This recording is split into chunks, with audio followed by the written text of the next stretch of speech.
குழந்தை போல நடப்பதென்ன சுவாமி மலையிலே, தீ கொழுந்து போல சிவப்பதென்ன திருச்செந்தூரிலே.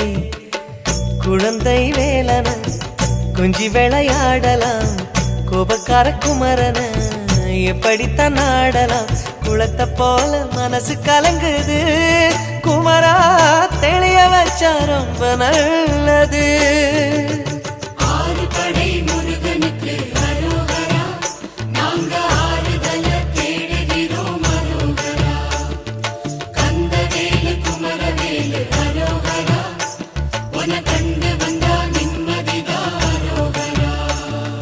பழனியிலே சந்நியாசி, தணிகையிலே சம்சாரி, ஓம் கணக்கு புரியலையே முருகா, ஓம் கணக்கு புரியலையே